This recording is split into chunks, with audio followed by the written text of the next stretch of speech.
Alright, so we finished braising. We got some sharp cheddar. Yeah, got this nice and braised up. What up? And we got some brown rice, some black beans, some green peppers, a little bit of corn, a couple of like little diced tomatoes, some poblanos, some green pepper, some onions. I think that's about it. We're gonna make some burritos. What up? Just gotta let these get to sizzling. This is a bit of a controversial take. So, you know, once I had the grilled fajitas, I tend to braise them down and make them extra soft. And this is a perfect time to add some chipotle hot sauce or, you know, whatever you want into it, because you can kind of cook it into the meat fiber stuff, but then it's not like floating around everywhere. It's like specifically in the meat. So after I saute everything up, I just throw it in the rice, and then I just kind of stir, you know, everything. So we got just like a good base, you know, for everything. Because then you can just like scoop cheese, meat, you know, and roll. Now here's another little pro tip. If you want to like really cook off fluids, the best way, well, the fastest way to do it, just push everything to, you know, like one side, kind of like this. You see how fast that's starting to steam up and cook off now? Why not? Because we more or less got these nice and soft. You see how tender they are pushing? Yeah, see, I'll just split it. So now we just want to cook this down until it's like a nice glaze or a sauce, and then we'll stir it up and mix it in. I'm gonna show you once because it's kind of a two-handed job, but normally what we're gonna do, and you mirror this both fingers, you're gonna roll towards the center and then roll over, and then as we're rolling, we're gonna tuck in the corner, right? And then once it's done, normally you're gonna have your second burner where you can put it down and seal it in. I'm hoping I can just transfer the meat, you know, to a bowl and then use the pan, you know, to seal it. So we'll see how well I can do one-handed. But I will try to show you guys how to properly fold a burrito. These are gonna be kind of small because, well, my tortillas are not very big because my pan is not very big. So I'm wondering why, like, oh, he didn't show most of the prep, because most of this was leftovers, and I just realized I had enough for some bomb-ass burritos. So yeah, like, while you're cooking down, just make sure it's not, well, yeah, just switch it to the other side every now and then, or like the top or the bottom. Then you can shuffle it so you don't gotta worry about like, oh, it's stuck on the bottom. But yeah, you see how fast it's like bubbling up over there, like cooking down. It'll speed up the process a lot. You can also fry your cheese, which is awesome, but it's also a little bit messy and kind of hard to spread unless you make like the amalgamated cheese sauce and stuff. And I could do that if I believe I have the calcium carbonate for it, but I'm just not in the mood to do all that extra legwork. I've been fixing stuff after the hurricane damage all day, and I'm freaking tired, man. I just want some eats, you know. So yeah, just shifting like I was talking about.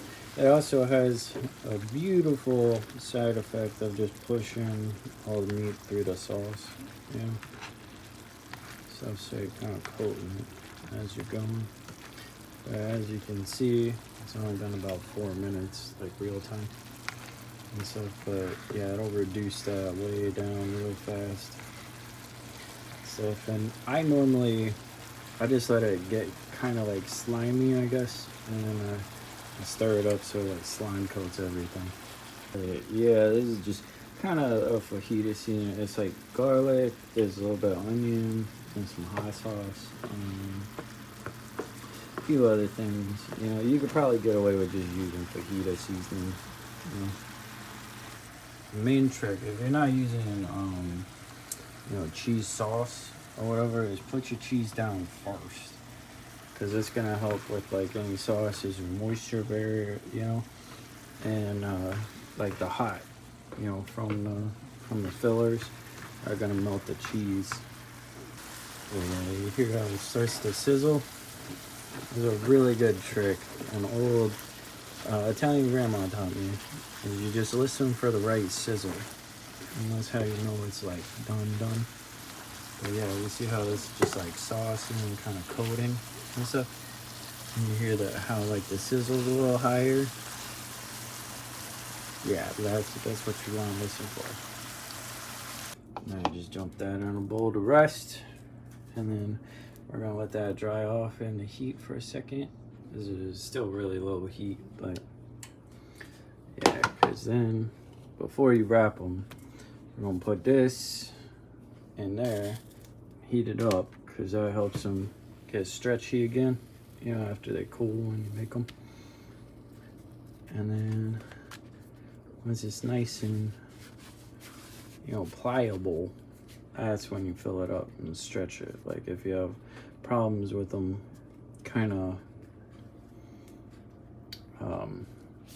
like ripping or whatever, a lot of the time it's either going to be moisture or they're just not pliable. You didn't heat them up enough. Now,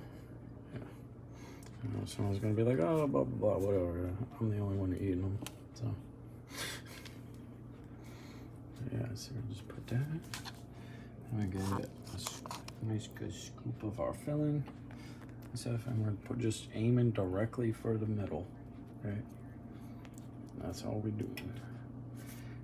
Just making a little mountain of delicious, right? And then after that, we're gonna, where's my tongs? Got a couple of tongs of meat and stuff, because I'm gonna make like 5, so I'm just trying to eyeball like a 5th of everything, because the ratio is really important with burritos. Now I'm gonna fold it like I showed you, like with the middle is going in and stuff. I'll see if I can't get the last part, but I'm just folding to the middle, and then I'm gonna fold up over it. Okay, so you see like the middles are folded in, and then I folded up over it, and then we're just tucking in the corners. Sorry, this is not easy to do one-handed and stuff, but yeah, I see those corners you want to tuck in, right? And then you end up with a little burrito. Couldn't tuck in the edges perfectly, but that's the idea. Now I'm gonna do this right and then just toss it in the pan real quick so you can see. But yeah, see, that's about what it looks like. And then you're just baking it kind of like, how like when you make toast, it gets kind of like it's kind of crisp, whatever. And some people like, they flip it just to get the grill marks on there. So look, but yeah, you see how it seals it in with the heat, right? And then just put that guy right there. Bam. Perfectly done burrito. Like you could do the douchey hipster thing, or you could just eat it like a normal person. But we're gonna make some more, stack them up. Oh, I forgot one part. When you fold to the middle, fold over and then pull back, to kind of ride it up. Yeah, see, once you toast that line, it's like hard, so it won't come apart while you're eating it. So if I'll try to show you this fold and pull I'm talking about, I might be able to get it iffy. I'm purposely gonna overpack this one just a little bit so I can demonstrate like having to fold over the center. So give me a sec. But see, you just want to put it like right up in the middle. Sometimes I use my tongs to kind of like shape the load, if that makes sense. And then the next step, you fold it over to the middle, and then we're gonna flip that up over this, right? So we're gonna go